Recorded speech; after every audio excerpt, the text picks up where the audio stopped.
billion pesos ang kanyang confidential fund. In a day, gagastos yan ng 12 million something araw-araw. Pero hindi siya nag-account sa kanyang confidential fund.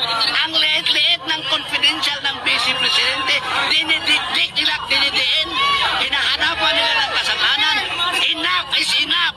Bumaba ka na, Marcos Jr. Dahil yung virus mo galing sa Marcos Romualdez 1.0.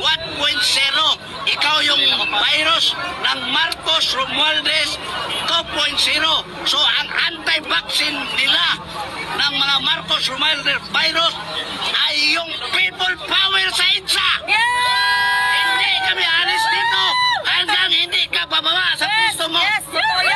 Step down now. Correct. Hindi ka na kailangan namin. Huwag mo nang hintayin. Huwag mo nang hintayin. Ang maging 20 pesos ang bigas, bangag lang ang nagsasabi doon. Totoo. Bangag lang ang Marcos alis dyan. Marcos alis dyan.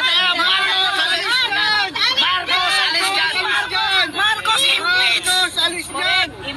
Lumayas na ang bangag. Sa anong bang nag-ating mamamayan yan? Tama. Tama. Yung virus, Salot.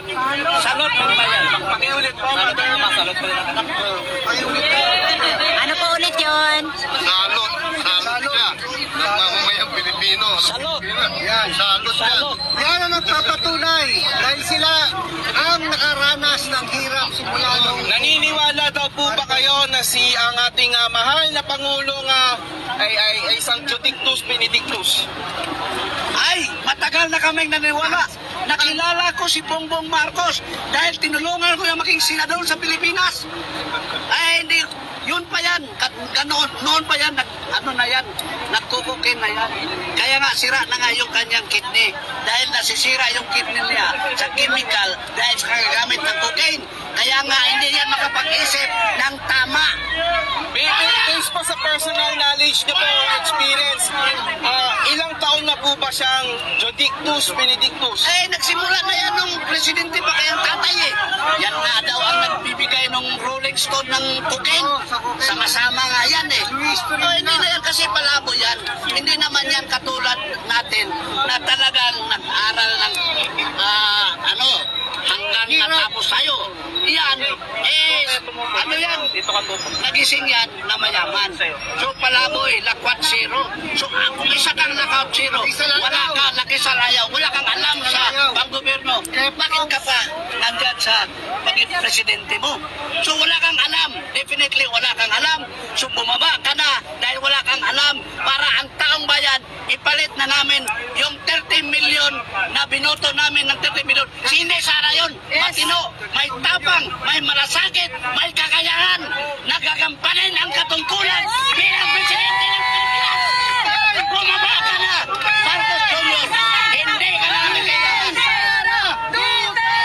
Hindi ka na namin. Inday Sara Duterte! Push na kayo. Inday Sara Duterte! Baba na. Inday Sara Duterte!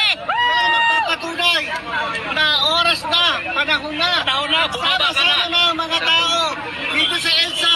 Lahat po tayo Punta tayo sa EDSA. Ito makasaysayang lugar. Ang Saka pagpapahirap Bongbong Marcos, tanggapin nyo ang inyong kabalaran. Yung ama mo pinaalis sa EDSA. Ngayon, darating na ikaw din papaalisin. Yun ang kabalaran ninyo, mga Marcos. Dahil magnanakaw kayo sa kaban ng bayan. Dito lang natin napatunayan ang katotohanan, magnanakaw pala. Si Bongbong Marcos. Natin yan. walang utang na loob. Tapos ka na, Marcos. Narinig Enough is enough. Tapos ng mga Marcos. Yung anak naman ang papapaksakin. Good luck talaga sa'yo. Opo, narinig naman po ng sambayan ng Pilipino, no, na kung ano ang sinisigaw ng mga tao nandito sa EDSA.